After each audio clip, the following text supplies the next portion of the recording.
Okay. आज हमारे challenge का थर्ड डे है और आज हम बुक पढ़ने वाले हैं the organised mind. So before we start going into the insights, let us reflect upon this. Rate yourself how organised you are. So 1 से लेके 10 तक अपनी रेटिंग करेंगे and you can write in the comment box below. 10 means highly organised, 1 means least organised.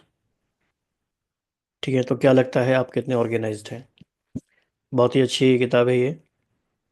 और साल के पहले week की शुरुआत ही ऐसी हो तो क्या बात है। Beautiful front cover and the author is Daniel Levitin. The organised mind.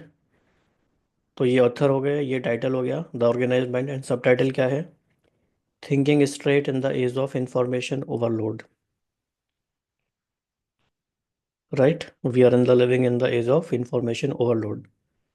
Information बहुत सारी है, कैसे हम उसको मैनेज करें, ऑर्गेनाइज करें, क्या अवॉइड करें, क्या फिल्टर करें, ये हम देखेंगे।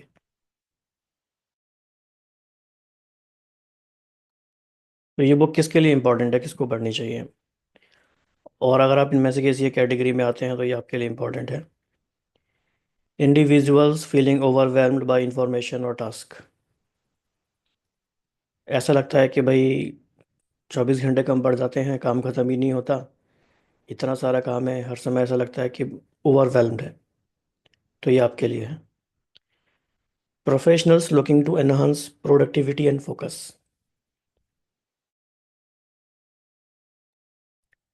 तो समटाइम्स क्या होता है कि ओवरवेल्म्ड भले ही नहीं है, लेकिन we want to do more, we want to better focus.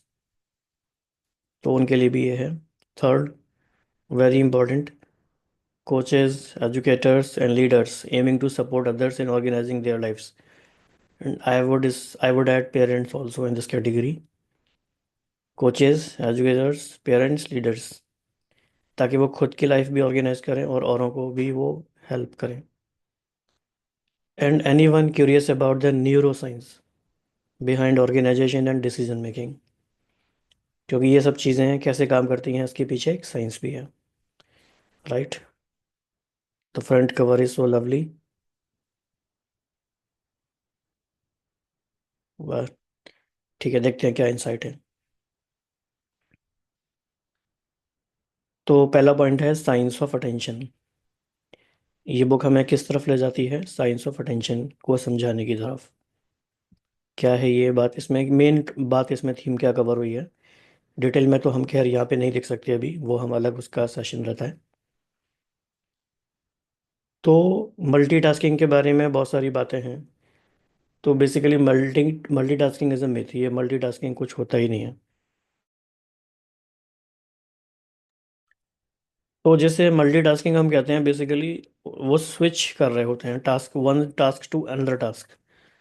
और जब हम टास्क को स्विच करते हैं तो स्विचिंग कॉस्ट होती है, तो वो अवॉइड हमें करना चाहिए। तो focusing on one task at a time improves productivity and reduces errors. बहुत सारी रिसर्च ऐसी हुई है जिनसे ये पता चला है कि हमें एक बार में एक ही टास्क करना चाहिए, कंसीडरेबल लेंथ ऑफ टाइम तक करना चाहिए, कम से come let's say 25 minutes, one Pomodoro session. क्योंकि उससे पहले जल्दी जल्दी अगर हम टास्क स्विच करेंगे तो वो क्वालिटी और उसमें डेप्थ वो आएगी नहीं। तो किस तरह से हम इसका एप्लीकेशन करें? I channel my energy into one task at a time, achieving clarity and excellence. आप सोचो कि जब मैं ये वीडियो रिकॉर्ड कर रहा हूँ तो I am focusing on the one task, लेकिन मैं इस समय और भी काम करने लगूँ, मैं मोबाइल भी चेक करने लगूँ, मैं डायरी में कुछ लिखने लगूँ, या मैं और लोगों से कुछ बात करने लगूँ, तो क्या होगा? डिस्ट्रैक्शंस, बहुत सारे डिस्ट्रैक्शंस आ जाएंगे। तो I channel my energy into one task at a time, achieving clarity and excellence. तो कीवर्ड यहाँ पे क्या है? क्लैरिटी एंड एक्सेलेंस, इसको अंडरलाइन करेंगे। ठीक है जी। आप सुनते सुनते आपके मन में भी जो थॉट आते हैं आप कमेंट बॉक्स में शेयर कर सकते हैं। और जो भी लोग एक्टिव रहेंगे हमारे साथ इस जर्नी में, क्योंकि ये जर्नी साथ साथ की है, जर्नी लंबी होगी 365 डेज की, तो हम साथ साथ रहेंगे तो ही हम इसे पूरा कर पाएंगे।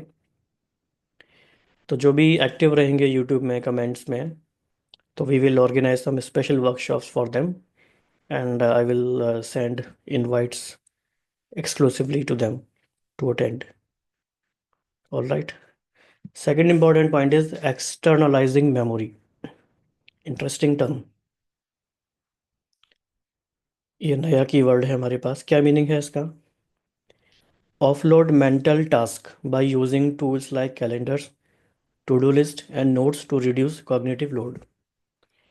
तो यहाँ पे ये बहुत ही इंपॉर्टेंट नया टर्म आया है, ऑफलोड मेंटल टास्क।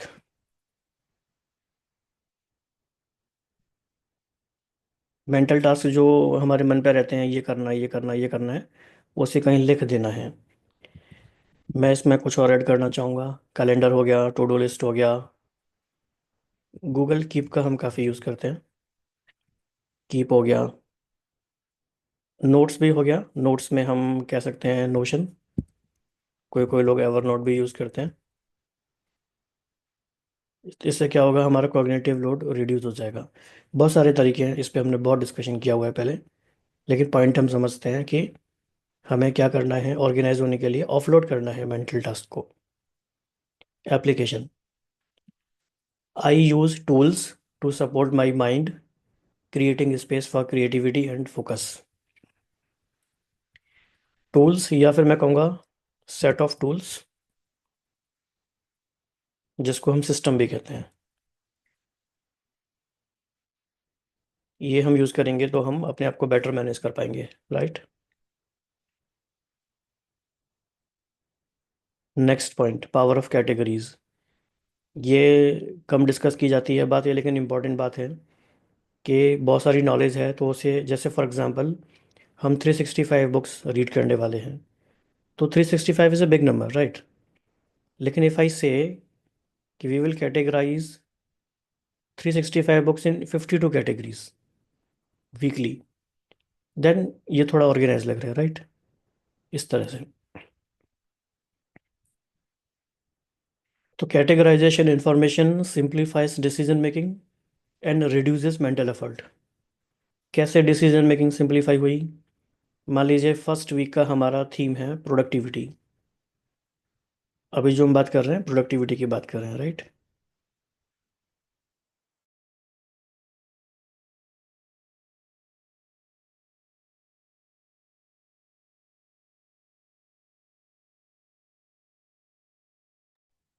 इसका एप्लीकेशन कैसे करेंगे? I create order by categorising my task and thoughts effectively. तो हमारे जो टास्क हैं उन्हें हम कैसे कैटेगराइज करें और अपने थॉट्स को कैसे ऑर्गेनाइज करें। एक एक और इसका काफ़ी इंटरेस्टिंग तरीका है, वो क्या है?